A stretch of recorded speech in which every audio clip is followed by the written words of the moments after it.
Mic check. 1, 2, 1, 2.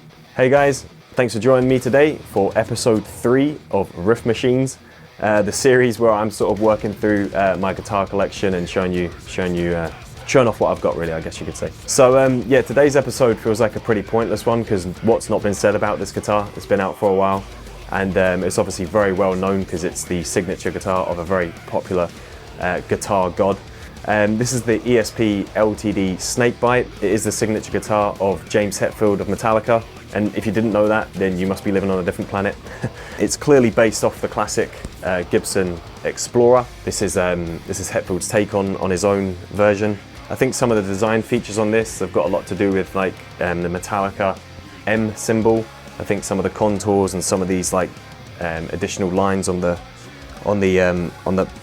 horns, etc., are supposed to be something to do with the Metallica M. How that works, I'm not too sure, but it's a pretty cool touch, you know, to make it his own. It's a standard sort of spec. We've got a mahogany body and a mahogany neck.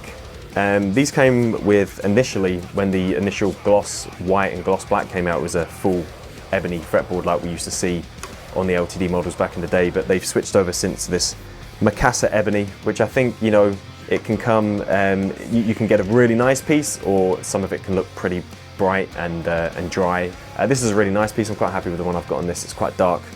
From afar it looks a lot like ebony. Up close you can see the streaks, but for the most part it's a really nice dark piece of Macassa ebony. This is one of the first guitars that came out with that sort of raised LTD logo. I think it's probably him and Kirk have got it on. Kirk's got it on his V, and it's on Hetfield's models, of course. But yeah, 6-on-line headstock with locking tuners. This is a 2022 model. I can't remember when they were first released, but it's been some time now. I had a white one many years ago, and I loved it. But the opportunity came up to get this one in a trade, which is what I did. I traded it with a local chap I know for another guitar, and haven't looked back since, because yeah, I really like this. It's awesome. It is a satin black. You know, satin isn't to everyone's taste. It can be a bit of a pain because obviously it glosses in areas, and some people don't like that look. Doesn't bother me too much, to be perfectly honest. It just shows that obviously the guitar's being used and shows the life of the guitar. So.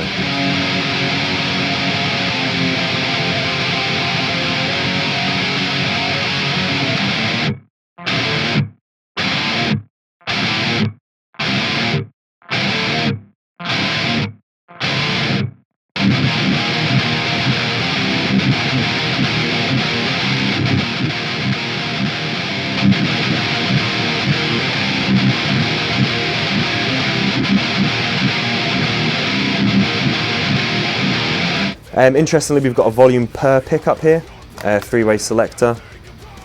The interesting thing about this model is the pickups, which is an EMG headset. Of course, you can buy them individually, but I've had the EMG headset in a few guitars where I've tried it out. So I've put it in like a single cut shape. I've put them in a Strat shape, and I don't know why this is. I don't know if it's because of the mass of the body or what it may be, but I've always found that they sound awesome in an Explorer shape or in a Snakebyte. Like I said, I've had Snakebyte before, I've had this one, and I've only ever found the Hetfield set works really well in this guitar. Tuned up to obviously E standard is your best bet. Dial your amp in, lower the gain slightly, because these will really boost the front end. But they're incredibly tight and really articulate. I tune down a lot. I generally play around the sort of drop C range, so I don't think they're ideal for that. I much prefer the EMG 81, it's just a sound that I'm used to. But they are really cool pickups. I've just really struggled to find a use for them in any other model. Like I said, there's absolutely no denying that they sound absolutely awesome in this guitar. Finished off nicely with the Snakebyte logo on the 12th fret. I think that's really cool. And the only thing that really has James's name on it is just the truss rod cover there that's got the JH. That's the guitar, guys. I really enjoy playing this one. I do have it in drop C, so I can play along to my favourite Saint Anger riffs. That's a great album, right? I'm not taking it. It's awesome. I grew up on Saint Anger, so I'm a massive fan of it, but I know a lot of people hate it. But yeah, there we go, guys. That's the ESP Ltd James Hetfield Snakebyte. I hope you liked the video. If you did, give it a like. If you want to subscribe, you're welcome to. Otherwise, it's not a problem. And yeah, if you do, then I guess I'll catch you for the next one. So cheers, guys. Take care.